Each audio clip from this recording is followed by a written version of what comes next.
Last week, we focused on the mind-spirit relationships and ways to invest in it. I left us with a little homework to find one mind-spirit activity that we could put into practice that had the potential to lead to a long-term habit. Today, I want to build on this by diving deeper into our spirit side. Our spiritual side is far more intricate than we realize. I've been meditating on this over the last week, and I actually discovered a few things that I particularly have fallen away from that are radically impacting my daily life in negative ways. Perhaps this speaks to you also. If so, go ahead and take that deep sigh of relief because we're about to get real about our spiritual side. There are many ways to nurture our spiritual existence. In today's episode, we'll peel back the layers of our spiritual side to examine its dimensionality, and we'll break down a few ways to nurture it to improve our total health. Do you crave better self-esteem and confidence but feel stuck in a fog of uncertainty? If you're ready to gain clarity on your goals and cut yourself free from the fear, self-doubt, and worry holding you back, this show is for you. I'm Jennifer DeBellis, award-winning author, speaker, and clarity coach. I help women like you restore their inner worlds and get clear on their goals to confidently fulfill their greatest desires. Ready to restore your inner warrior? Then turn off those distractions and tune in to this next episode. So, what is the spirit side of our existence? Well, at a very basic level, we are one part body, one part mind or soul, and one part spirit. And we've been breaking this down over the last few episodes, but in this episode, like I said, I really want to drill deeper into our spirit self. You've probably heard me talk about doing daily devotions in the Book of Awakening by Jeff Nebo. And one of the days actually dived into this mind and spirit connection, and it really spoke to me, and something jumped out at me, which was the spirit cannot run from the truth. The spirit is the place that is our truth. And it got me thinking about a lot of different ways that on the mind side, we do tend to create these places that are disassociated with reality in order to just survive. Or maybe we just don't want to deal with particular things, so we kind of put them out of our mind, pretend they don't exist. But on the spirit side, it can't ignore the truth. It can't run from the truth. It is that place inside of us that grounds us to the truth. It's like our one true north. It's our North Star that points to the truth. And I thought, what a great way to really build this week's message on how the spirit is this place of truth for us. And when I really think about what is the spirit inside of us, I think of it as this trifold cord. It is one part human nature, and that includes our organic connection to nature itself. Another strand is our personality that shapes over time. And then the third strand is our moral fiber. So if you broke it down into what could you name or title these three cords, it would be nature, nurture, and power source. I recently was having a conversation about this last episode with some spiritual individuals and talking to them about what I wanted to talk about this episode. And the conversation got really, really interesting because right away, it just kept building on scripture in the word. And it became very religious feeling right away for me. And I felt like, God, there are so many parts that we're missing about our spiritual existence and our spiritual self. We're not possessed. We are in existence. We are a being with three distinct parts that make up one whole. So this Trinity makes us up. And while those of us who accept specific faith, we have a divine spiritual presence inside of us, that's one part of that moral fiber thread. It's not, again, a possession. It is something that is another thread that is into that, and it's a very significant thread on that side of our existence, yes. I think the challenge here, though, is to stop thinking of it only from our religious spiritual side because, maybe you're like I am, I was really, really hurt, not by one church, but by several churches, and the people within the church. So I've had to put a lot of time in healing those areas and also undoing a lot of damage, not just to, my emotions that were kind of traumatized in these experiences, but also bad practices and bad information. And so, I think about that when I think about a message like this in all of the different ways that we have to nurture and build our spiritual self.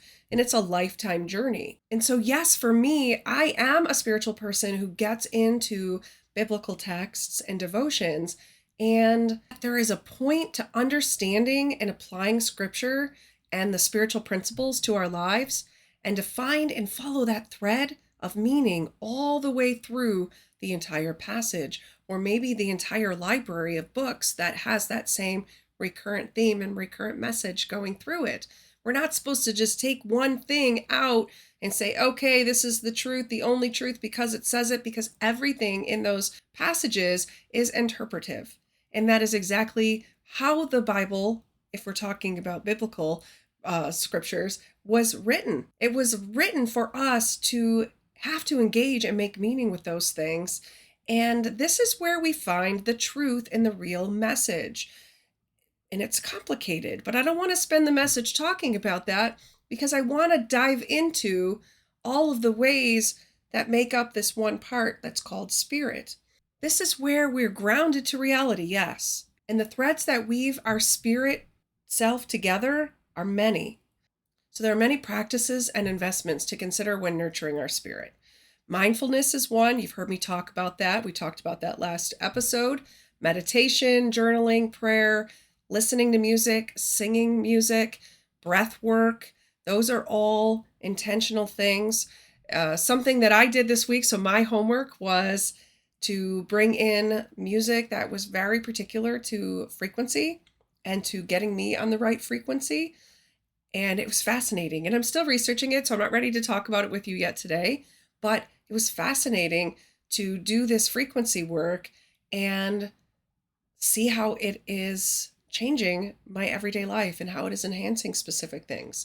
There's prayers, reading spiritual and devotional texts, like I mentioned. There's also religious traditions or other types of sacred traditions or rituals that you can practice. And then there's the nature connections, grounding, walks, hikes, runs, biking, anything outside in nature, gardening, really getting your hands in the dirt and really feeling it, which is another form of grounding. Immersions in bodies of water is incredible. And yoga is another example. One of the things you may remember me mentioning in prior episodes is how I try to incorporate several of these acts into one time. So into one activity. So several of these things into one activity. And it's a way for me to reap all of these benefits by doing things that work well in unity together. So I'm not suggesting that you try to multitask and do things that are requiring the same parts of your brain and the same parts of your spirit and body to focus on one thing to execute it well.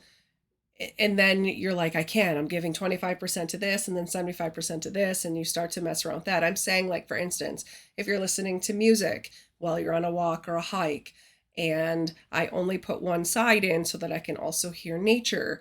And I also will do different breathing exercises. For instance, when I'm walking, running, or even I do simulated jogging or laps in the pool, and I don't immerse my head in the water. And so I do different breathing activities so that I'm getting the benefits of the exercise, but I'm also getting this really cool spiritual type of exercise in as well. And so, I might even add more layers and more layers of that to see like how many things I can do. So like if I do grounding, for instance, then I might also be meditating, and maybe I'm praying on something specific, or maybe I'm just like, let me just get alone with my thoughts. Let's just get alone with my thoughts. And I'm also, like I mentioned in other episodes, I live in a very wetlands area. I have a natural marsh in my backyard. And so I have this beautiful backdrop of all these really amazing, just this amazing wildlife, this incredible ecosystem.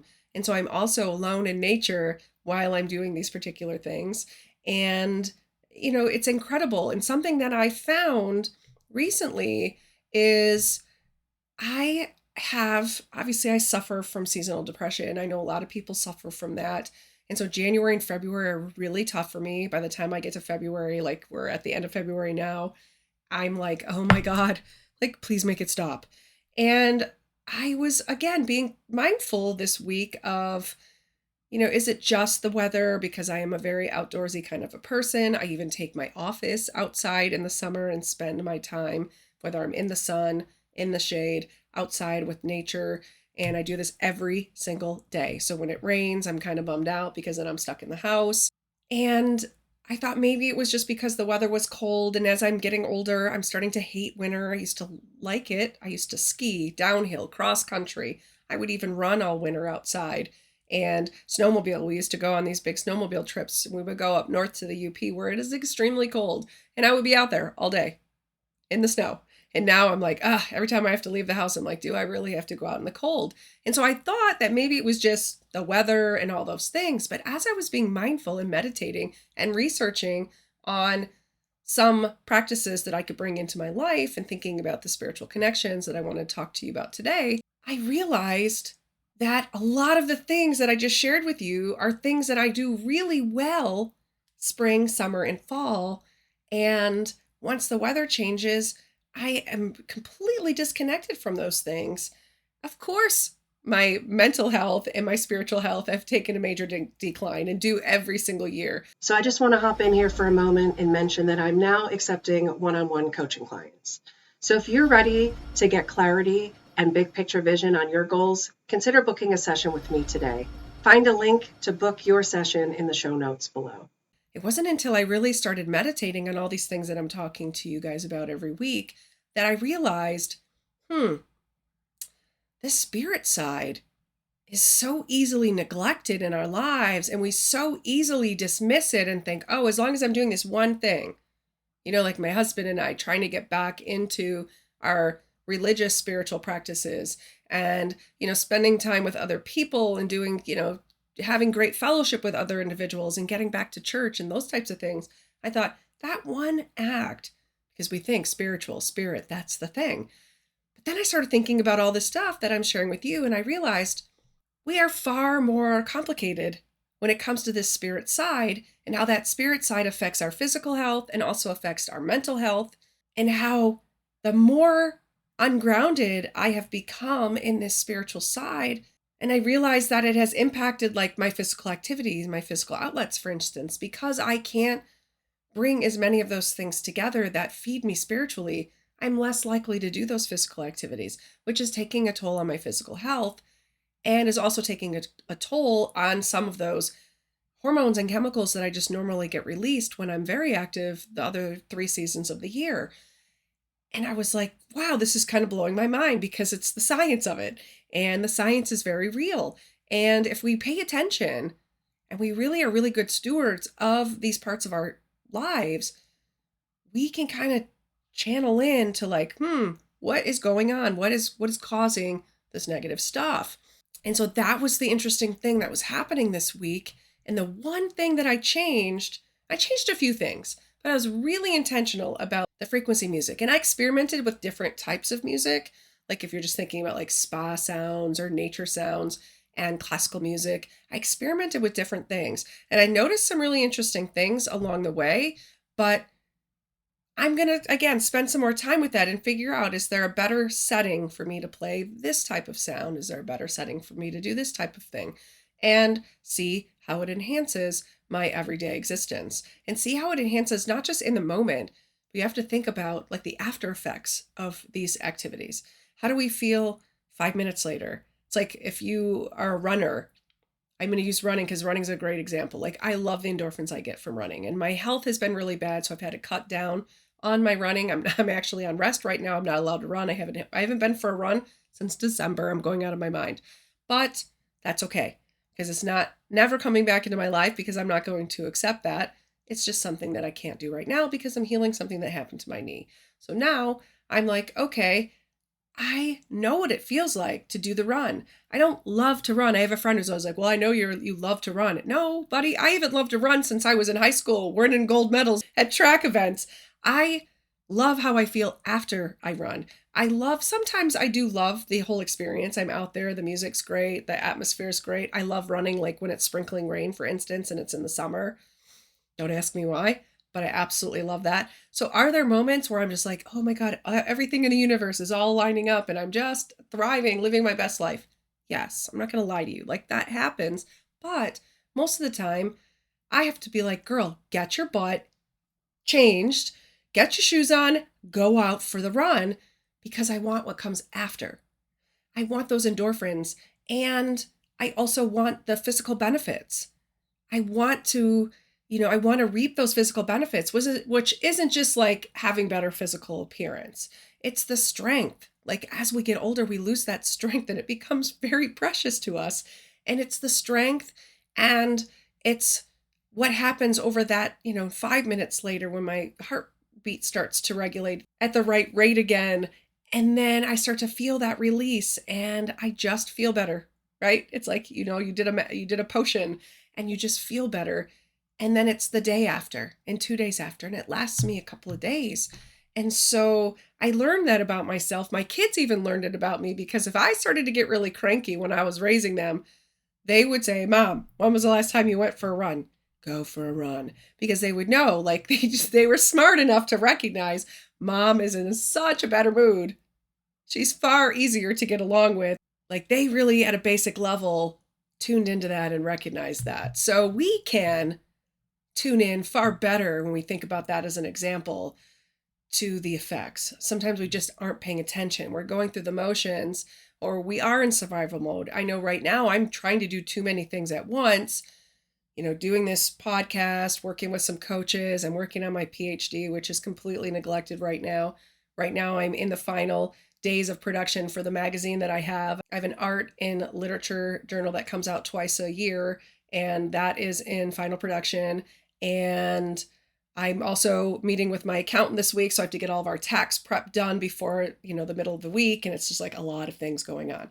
And it's not like it's always that way in my life, but right now the pressure's on. And so it's very easy if we live a high-paced life like that to not be paying attention to those things and our body and spirit telling us and our mind telling us, hey, you're neglecting this.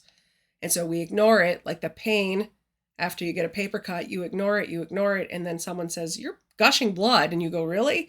Because you're blocking it out and you're prioritizing other things. So we don't want that to happen in our spiritual life where we're blocking it out and we don't notice it until it's like this, infected thing that now needs to be, you have to have your finger amputated because it's completely infected and it's full of gangrene at this point. And you're like, what? Like I was so busy and preoccupied.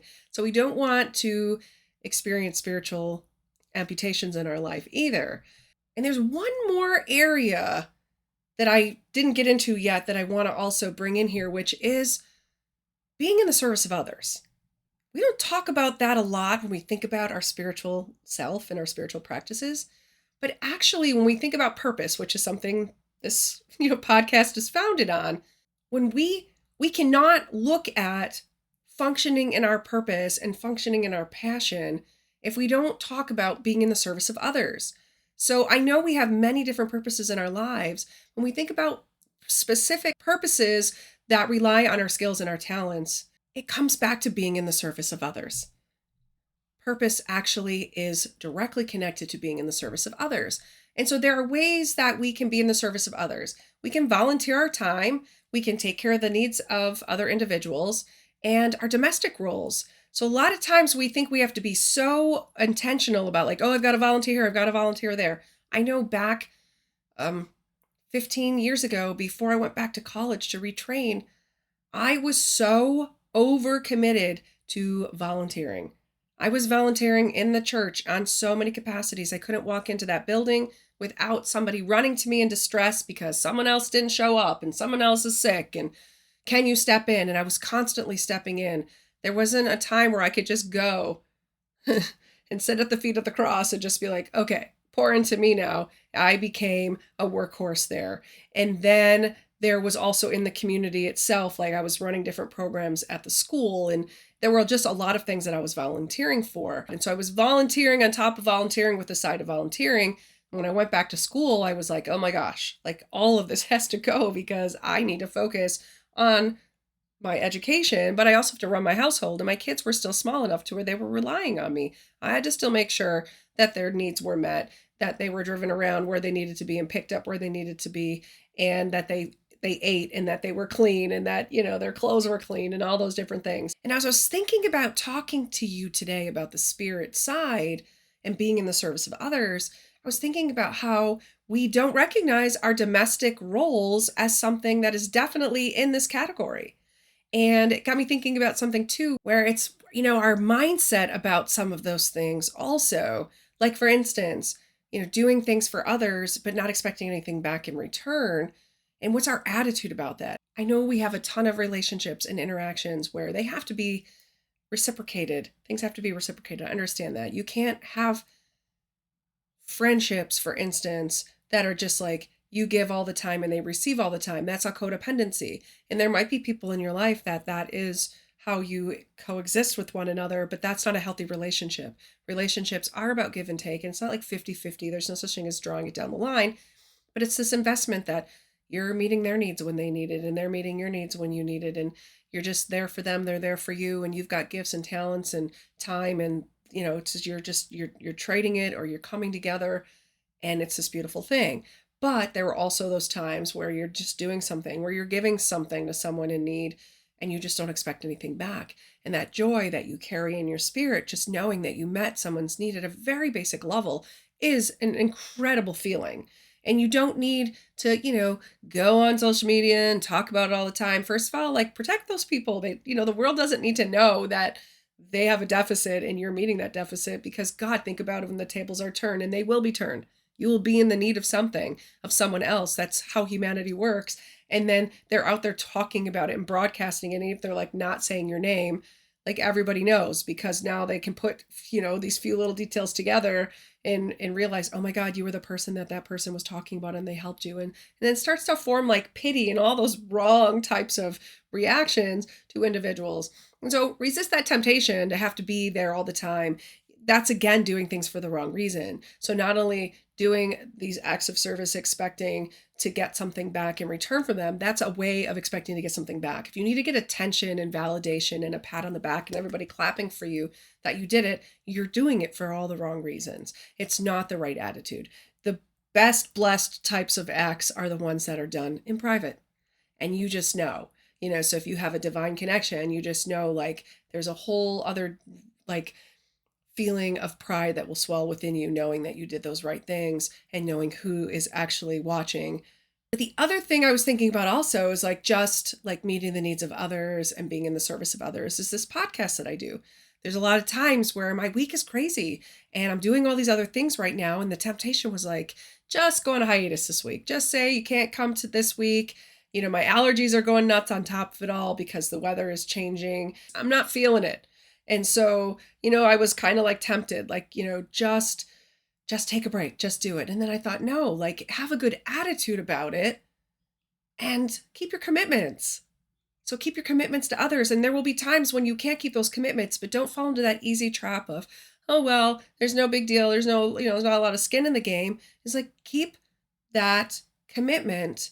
And I get as much out of these weekly podcasts as I hope you're getting, but I certainly get something. And I love that I have, come into this season in these topics that I'm talking to you about, that has really opened it up for me to also kind of be a student here doing the homework. I love that I'm thinking about these things and thinking about them all week and practicing the very things that I'm telling you to practice, things that I have done and that work. But sometimes we have the temptation, especially when we are, again, in the service of others, where we're using our gifts and our experience, our trials and errors, and then our successes. And we say, well, I've done that, like, been there, done that, bought the t-shirt. But we forget that these are like continual things that we have to keep doing throughout our life. We don't just do it one and done, and then that's it. We didn't have to worry about that ever again. And so I think a few of these things that I have been coming back to are like, girl, why'd you stop doing these things? You know that they're vital to your best quality of life, but they're also vital to you, like, literally, getting through the day. They're vital to your survival too. So yes, we need to survive and we need to thrive. And sometimes we can neglect ourselves in areas that we know better by thinking, well, I've already taken care of that. I've already done that. Not thinking like it's a regular routine. We have to make these things a regular routine and regular activities and practices in our everyday life. And coming back to that, having a good attitude about it, I was thinking about when I was raising my kids, how many thankless things you do for your little ones.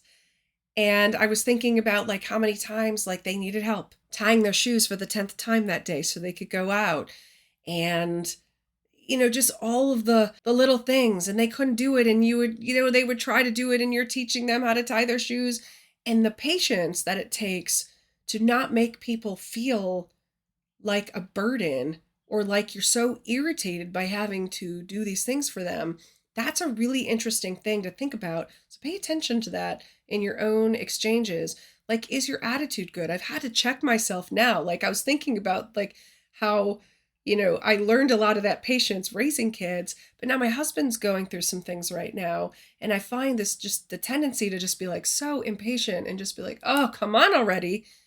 And then I have to keep being like, you need to fix your attitude about this too. There's a time and place to be like, I'm not enabling that. I'm not doing that for you. You can still do that for yourself. But then there's also a time where it's like, if I say I'm going to help him with something, what's my attitude like while I'm doing it? Because again, that comes back to my spiritual well-being and my inner health and my character. So if I'm being squeezed and the character coming out of me is not the character that I want to exemplify, that's a me problem. And yes, there will be things outside of ourselves that push our buttons all day long. And there will be things that provoke you into stages of anger. And sometimes that is justified. But I'm talking about your everyday things and being in the service of others and thriving. They're thriving, you're thriving, everybody's benefiting. So your homework for this week is I want you to do a spiritual wellness check. Make a list of 3 to 5 things you already do to invest in your spirit self. So start there. Yes, write some stuff down. I don't care where you write it. Rate and note the quality of these things in your current everyday life. Notice anything that needs any TLC, mark that down. Then I want you to pick 1 or 2. Really, if you pick 2, I'm all for taking baby steps, but sometimes we take baby steps way too often. And so pick 1 to 2. Go ahead, be a little overambitious. After all, you're trying to improve your quality of spiritual life. So I want you to figure out 1 or 2 things that you want to be more intentional about strengthening or getting back to doing regularly. And then like we did last week, I want you to bring it into your weekly routine. Even if it's going outside of that to look some things up and to be like, is there some, trendy new ways, better improved ways and methods to do this or that, or just new ways. Maybe you just burn things out. I know I burn things out and you're like, I know that's kind of dormant right now in my life. I know I love the benefits. I know it's good for me, but I just can't do that one more time. I cannot stomach it. Well, of course you cannot stomach it. Go ahead, find something new to do and try. If that doesn't work, try something else. Like, don't just give up, because again, you're after the end goal of practice, routine, bringing these things in and knowing that they're for your good. So this is not like, oh, I've got to eat my Brussels sprouts or my asparagus, blah, I hate them. Find another vegetable. Find another vegetable that does the same thing. No, you don't have to eat something that you absolutely hate just because it has good benefits for you. And then I want you to pay attention to how you begin to feel and function as you practice this spiritual activity or the activities. And note those things down, like write them down so that you can then look at the paper. I love this. This is so gratifying when you can look at the paper and you can kind of see like the problem things or the things that you had to do, and then you look at the results. So if you're checking things off the list or you're saying, oh, yes, I did this thing and this was a great outcome and this was a positive and this was a positive, give yourself that visual space, because that's also another way to release those good endorphins and feel good about yourself, which affect your body, mind, and spirit in different ways. And then next week, we'll take this body, mind, spirit conversation in the direction of certainty. So something that I promised we would tap into, we're finally going to get around there.